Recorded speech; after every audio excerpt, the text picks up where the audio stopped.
Watch and burn. Hey everybody, so tonight I want to discuss Quantum's novel, Ed. Not entirely sure when this was published. I know that I think all of Quantum's stuff is available for free online, but personally, I love the idea of holding a physical book. Now when it comes to music and movies, I don't necessarily feel the same way anymore. I used to be obsessed with the idea of owning physical copies of all the music and movies that I was listening to and watching, but I don't feel that way anymore considering that I own 99% of the records that I love, and movies, for the most part, I watch them once and I never watch them again, so I usually just download them. I mean, I stream them, because downloading is really wrong. Don't download movies from giant Hollywood studios that don't give a fuck about you.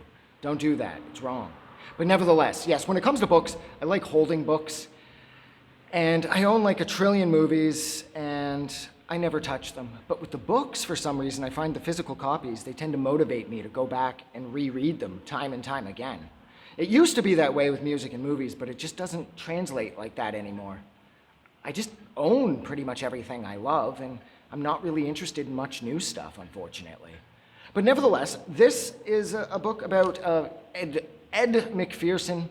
He's a college kid who also happens to be pretty much the smartest person on the planet. If somebody was ever to destroy a galaxy, it's Ed's fault, even if he didn't mean to do it. And that's actually something that he does in this book, is he destroys, I think, 400 trillion lives, I believe, in the whatever galaxy it was that he accidentally destroyed during one of his just sort of goofy and fun experiments in his basement, where he lives with a few of his college friends, so they're all going to the same college for different things. And Ed is so smart that when push comes to shove, and Ed's in the basement doing something in his lab, and his friends will be upstairs watching TV, and whenever Ed says something like, "Oh yeah," they all sort of they freeze and kind of look at themselves to make sure that they're still here, because his best friend, Sam, he's always kind of got it figured that whenever Ed's in the basement and Ed gets really excited about something, there's a really good chance that, he's gonna tear apart reality. The time-space continuum is just gonna cease to be, and we're all just gonna split in half and then into nothing, because Ed just happened to take an old toaster and turn it into, Jesus Christ, it's raining again. Ed just happened to take an old toaster and he turned it into some sort of portal-shifting nuclear bomb thing. And so that's what his friends are always concerned about. And yeah, that's just the type of guy Ed is. Ed is a really cool guy. He's a really nice guy. He just can't seem to get a handle on his own. He can't seem to get his arm around his intellect. It's just too towering. It's just too massive for anybody, Ed included, to really control. At one point at the start of the book, the aliens show up looking to destroy humanity.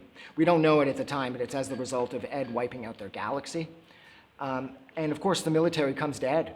They know that Ed built these giant mech robots that are nuclear ready, and they're practically indestructible. And Ed actually attempted to sell his little mech robot design to the government at one point, and the government coolly told him that we already have them. So then when the aliens were attacking, the government knocked on Ed's door asking for his mech robot in order to help defeat them. He told them just to use the ones they already have, because again, Ed's a kid and he's kind of a smartass. So nevertheless, yes, Ed helps the government and humanity fight off the aliens that, of course, we don't know at that point that he is completely responsible for having them show up all pissed off wanting to wipe us out. At one point, using, I believe, hula hoops, Ed creates this sort of time portal thing where you need to be really careful with it because whatever goes in isn't going to come back out. And Sam, his best friend's like, "Dude, why did you make this?" And that seems to be Sam's response to most things with Ed. Sam's like, "Ed, dude, come on." At one point, Ed and Sam are picked up by the government and they're flown out to some top secret facility where they meet Ed and Sam, who they are now calling Ed A and Sam A, from another reality, because that Ed has figured out how to make time travel actually work and how to mess with the past and the future, which isn't a good thing. And so the people, Ed and Sam, in the book that we're reading, that you're reading, that I read, they're referred to as Ed B and Sam B. And so just before Ed A and Sam A take off, they explain why they're there. They say that there's a problem. By coming into Ed B and Sam B's reality, they've created this ripple thing. So then Ed B and Ed C have to use the technology that Ed A gave them in order to go into the future to talk to Ed C and Sam C, and then so on and so forth, D, E, F, and so on and so forth, like I said. So just before Ed A and Sam A disappear, Ed A says to Ed B, don't marry Jen. And Ed B and Sam B are about to take off in the spaceship created by Ed A and Sam A. And just before they do, I kind of messed this up. Ed A says, don't marry Jen. And Ed B hits the abort button. The cockpit opens and he jumps out and he's like, what are you talking about, Jen? He's like, me and Jen are just friends.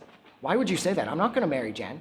And Ed A says, I know. I just thought it would be kind of like a cliffhanger for you to move on to the next galaxy thinking that maybe you should marry Jen, because I just thought it was really funny.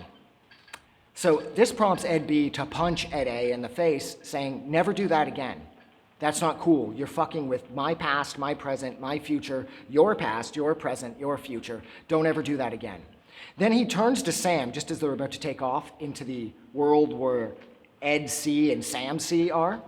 And he's like, am I that kind of a person, he says to Sam? Like, am I that vindictive? Am I that, like irresponsible? And Sam does his best to make him feel better. So then they end up in the world where there's Ed C and Sam C. And just before Ed C and Sam C are about to use the technology that Ed B and Sam C give to them to move on to world D, Ed B looks at Ed C and says, marry Jen. And Ed C gets this like look on his face just as he disappears. And Sam looks over at him and he's like, dude, really? And Ed's like, I thought it could be fun. And that example, although I fucked it up, that sums up Ed McPherson as a person completely. He's kind of self-destructive, but he's a really cool person and a really nice person. And yeah, the book is amazing. There's like 100 chapters, but the chapters are all a maximum of 3 or 4 pages. This is, again, what I would categorize as hardcore science fiction, but I don't mean hardcore in the sense that it's going to be above your reading capability. No, this book is open to everybody, regardless of your level of education. This book is accessible, this book is fun, this book is memorable, this book is amazing.